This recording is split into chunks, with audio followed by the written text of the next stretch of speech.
Visakha shipping harbour నుంచి ఒక boat వేటకు వెళ్ళడం జరిగింది. 4 రోజుల క్రితం అన్నీ కూడా సమకూర్చుకొని వేట చేయడానికి ఒక 7 సభ్యులతో పాటు ఆ బోటు ప్రయాణించింది.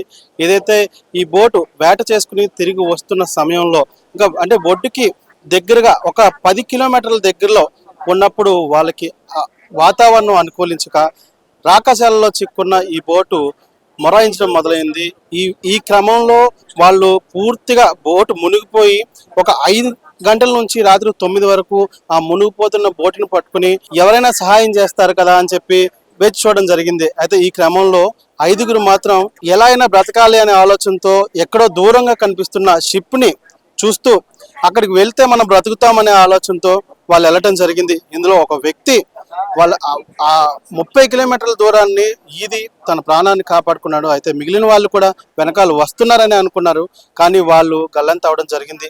ఈ క్రమంలో ఏదైతే 4 రోజుల నుంచి తమ వేటకు వెళ్ళిన వ్యక్తులు కనిపించకపోవడం, కుటుంబ సభ్యులంతా ఎంతో రోదనలో ఉన్నారు. వాళ్ళు ఏమయ్యారనే దీనిలో కూడా ఉన్నారు. అయితే దీనిలో ఒకే కుటుంబానికి చెందిన వ్యక్తులు అవడం చాలా రోదన మిగులుస్తుంది. అయితే మనకి కుటుంబ సభ్యులు మనతో పాటు ఉన్నారు. అసలు వాళ్ళని అడిగి తెలుసుకుందాం, వీళ్ళు వేటకి వెళ్లే ముందు కుటుంబ సభ్యులకి ఏం చెప్పి వెళ్ళారు, అసలు ఏం జరిగి ఉంటుంది అనేది, అసలు వాళ్ళు ఏమనుకుంటున్నారు అనేది మనం అడిగే ప్రయత్నం చేద్దాం. అమ్మ, మీరు ఇప్పుడు చాలా బాధలో ఉన్నారు. అయినప్పటికీ కుటుంబ సభ్యులను అందరినీ మనం 4 రోజుల నుంచి వాళ్ళు ఎక్కడున్నారో ఆచూకీ తెలియనటువంటి పరిస్థితి మీకుంది. అసలు మీరు ఏమనుకుంటున్నారమ్మా ఈ విషయంలో? ఈ విషయం 4 రోజులు అవుతుంది, ఇంకా రాలేదు. ఇంకా ఆపరేషన్ చేస్తూనే ఉన్నారు, ఇంకెదుగుతున్నారు. ఇంకేమీ నాకు తెలీదు. మేమైతే ఇక్కడ ఆఫీస్ దగ్గర ఉన్నాము. వాళ్ళు వస్తారని ఎదురు చూస్తున్నాం. ఇంకా చిన్న పిల్లలు ఉన్నారు, వాళ్ళు ఎక్కడికి వెళ్ళి పెంచలేరు. వాళ్ళ మీద ఆధారపడి ఉన్నారు వాళ్ళందరూ కలిసి. పూర్తిగా మీ కుటుంబంలో ఎంతమందిని కోల్పోయారమ్మా? ఆ 7గురు మా కుటుంబస్తులే. మా నాన్నగారు, మా అన్నయ్య, మా తమ్ముడు వాళ్ళ ఫ్రెండ్, మా తమ్ముడు వాళ్ళ మావగారు, మా బోట్ డ్రైవర్ చిన్నన్న, మా చిన్నది బోటు. అందరు ఫ్యామిలీ మెంబర్స్, ఎవరు లేరు. మా బాబాయ్ ఒక్కడే దొరికాడు. కానీ ఆ 6గురు 7గురు ఎక్కడ ఉన్నారు మాకు తెలీదు. ఇంకా ఎదుగుతున్నారు.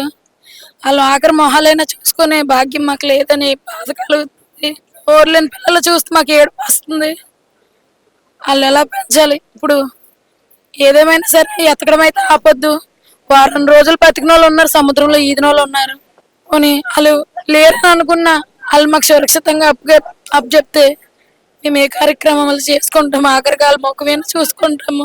సముద్రంలో వేట అంటే ప్రాణాలతో చెలగాటం. అటువంటిది ఎప్పుడు వేటకి వెళ్ళినప్పటికీ గంగమ్మకి నమస్కరించుకుని తర్వాత ఫ్యామిలీ కుటుంబ సభ్యులకి ఏం చెప్పి వెళ్తారమ్మా వీళ్ళు? ఏదైనా సరే జరగక ముందే వచ్చేస్తారు. ఇలాంటివి ఏమైనా అయినా సరే ఎక్కడైనా తలదాచుకోవడము, ఎక్కడైనా ఆగి అప్పుడు వస్తారు. అలాగే అనుకున్నాం మేము కూడా. గాలి వేస్తుంది కదా, ఒక గంట లేట్ అవుతుందేమో, ఎక్కడ ఆగి ఉంటారు, వాతావరణం బాగాలేదు కదా, గంటలో వచ్చేస్తాను అన్నారు. అంటే రాలేదంటే ఎక్కడ ఆగి ఉంటారేమో అని ఎదురు చూస్తున్నాం మేము. మాకు తెలియదు ఇలా జరుగుతుందని ఎవరు అనుకోలేదు. వాళ్ళు కూడా అనుకోలేదు. అనుకోని ఉంటే మెసేజ్ అయినా పంపిస్తారు కదా. అనుకోని మెసేజ్ పంపిస్తే అప్పుడే వెంటనే అందరికి చెప్పి అందరిని ఎతకమని చెప్తాం కదా. కానీ అలాగేం వాళ్ళకి కూడా తెలీదు అలాగవుతుందని. క్షణాల్లో జరిగినటువంటి బోట్ బోల్తా పట్టడం అనేది క్షణాల్లో జరిగినటువంటి పరిస్థితి కారణంగా మీకు మెసేజ్ పెట్టి ఉండకపోవచ్చు. ఇదేమైనప్పటికీ ఇప్పుడు మనం బోటు బోల్తా విషయంలో మీకు ఏదో ఒక విషయం చెప్తారు కదా, మేము ఒకవేళ వేటకు వెళ్తున్నాం, మళ్ళీ తిరిగి వచ్చినా రాకపోయినా మీరు జాగ్రత్తగా ఉండండి, ఇలాంటివి. ఇది కత్తి మీద సాము, రావాలనే కోరుకుంటారు. కానీ అలాంటిది ఏదైనా మీకు ఎప్పుడైనా అలా చెప్పారా? ఎప్పుడైనా 7గురు మధ్యలో ఎప్పుడైనా అలా జరిగిందా, చిక్కుపోవడం కానీ ఏమైనా? ఎప్పుడు అలా జరగలేదు.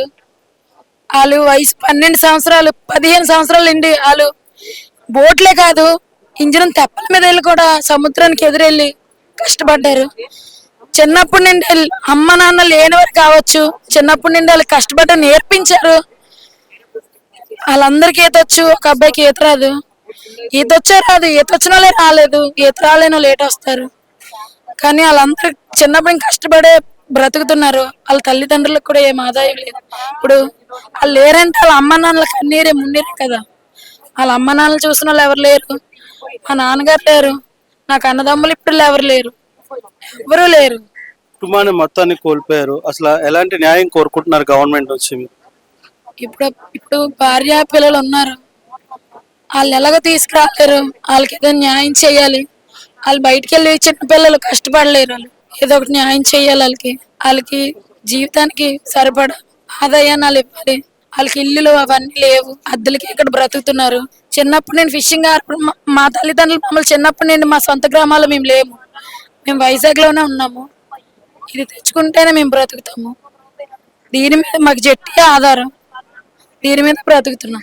వాళ్ళకి ఏదో ఒకటి ధైర్యం చెప్పాలని కోరుకుంటున్నాం. ఇదైతే సముద్రంలో బోటు బోల్తా ఘటనలో చిక్కుకుపోయినటువంటి 6 కూడా ఒక వారం రోజులు కూడా సముద్రంలో ఈదినటువంటి పరిస్థితులు ఉన్నాయి. వాళ్ళ ప్రాణాలు ఎక్కడున్నా కూడా కాపాడుకునే ఉంటారు, మళ్ళీ తిరిగి వస్తారనే ఆశాభావంతో వాళ్ళు ఉన్నారు. గవర్నమెంట్ ఏదైతే ప్రభుత్వాలు వెంటనే రెస్క్యూ ఆపరేషన్ ఇంకొంత మరింత ముమ్మరం చేసి వాళ్ళని తీసుకురావాలని చెప్పి కుటుంబ సభ్యులంతా కోరుతున్నారు. అలాగే వాళ్ళకి మంచి న్యాయం కూడా చేయగలగాలి. ఒక పొరపాటున మేము మా మనుషుల్ని కోల్పోతే న్యాయం చేయాలని చెప్పి మనతో చెప్తా ఉన్నారు. కెమెరా పర్సన్ స్వామితో పవన్ కుమార్, GTN న్యూస్, విశాఖపట్నం నుంచి.